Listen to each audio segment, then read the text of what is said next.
Hello guys and welcome back to my channel. If you are into camping and survival, you are in the right place. We are a YouTube channel dedicated to reviewing the best gear available and helping you be prepared for any situation and to help you get even more prepared. Additional product details can be found at the links I've provided below. So without further ado, let's get started. Hey guys, today I'm going to talk to you about the Twitch Reaper, which is a stick bait I use on the flats out here. That comes with two versions, a floating and a suspending version. They come in two sizes, 3.5 and 3 inches. Both Twitch Reaper are wired through, meaning the hooks are connected via wire, so even if there's any kind of failure whatsoever, you will not lose the fish. The 3-inch version has a 2x strong hook, and the 3.5-inch version has a 4x strong hook. Both versions has a built-in rattle. Can you hear that? When you throw them in the water and twitch them, they zig and they zag. When you cast it out and twitch it in over potholes in shallow water, I like to work these in about 1 to 3 feet of water, suspending for the deeper one, the floating version for the shallow waters. The Twitch Reaper is an excellent search bait. So you go on the flat, you don't know where the fish are. These things will cast super far. What I like to use is a medium light, like a 7772 rod, 15-pound test braid, and the leader you adjust it accordingly. Maybe 2 feet leader, depends on how far you want to reel in. If I'm fishing redfish and trout, I try to stay about 20-pound leader, depending on how clear the water is. If I'm thinking of hooking onto a big snook, I want at least a 40-pound leader. Fluorocarbon is much more abrasion resistant than mono, so I would do that. You can go up all the way up to probably like 50-pound leader, depending how the water clarity is. Right here, I have a 50-pound fluorocarbon leader. As you can see, it's kind of frayed. I've been catching a lot of big snook out here today. The smaller, the better if you got spooky fish. If you want to land a big fish, you want to get at least a 40-pound leader, especially for the bigger snooks.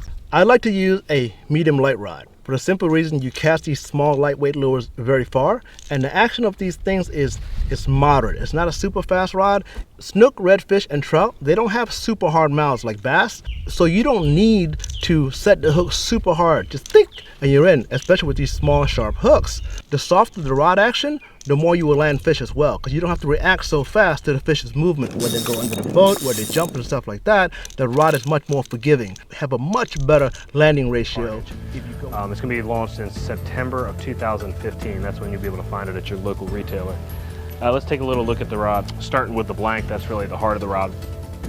SLS technology is how we term it.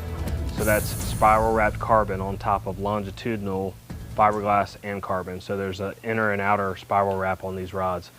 A lot of strength in these blanks, really thin diameters, lightweight, but very strong and slower actions. So these are more parabolic than some of the rods you've seen from Penn in the past. Another thing on the guides, best money can buy, K-guides, Fuji, Alkanite inserts. These guides were made for braids. So slower action rod, K-guides, Alkanite inserts, all that is geared to be fished with braid. These rods were meant to be braid rods. We have specific reel sizes located on the one-liner as well, which you'll be able to find right here on any of the rods, telling you which reels we recommend and which lines we recommend to be fished with these rods. If you go to the grip, you can see they're very, very textured. That's EVA underneath a rubber top coat, and you can see they're sculpted so that they're meant to have grooves for your fingers. A lot of power in this foregrip right here. You can do a lot of pulling on fish. Sculpted EVA butt, aluminum gimbal with a butt cap.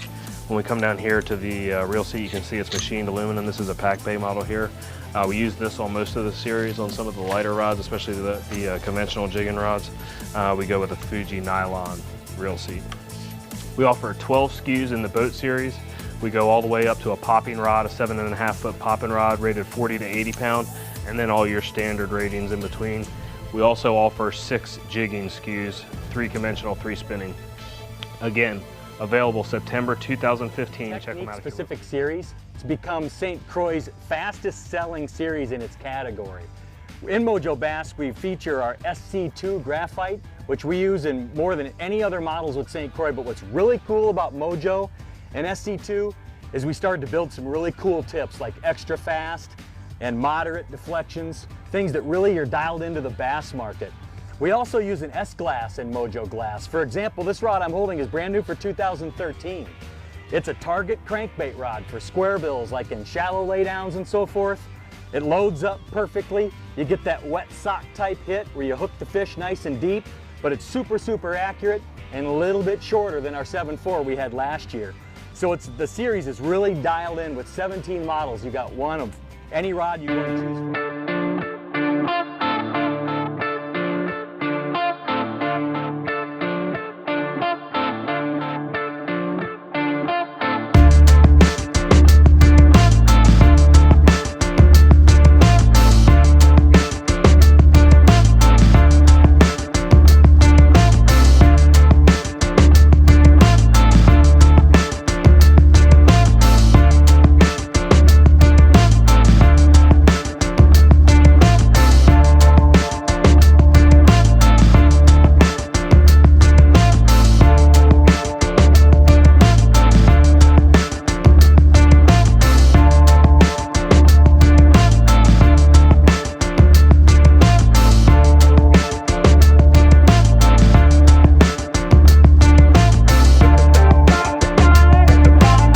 Thanks for watching. If you enjoyed our video, don't forget to hit the like button below. And if you want to see similar videos in the future, smash that subscribe and make sure to turn the notification bell on.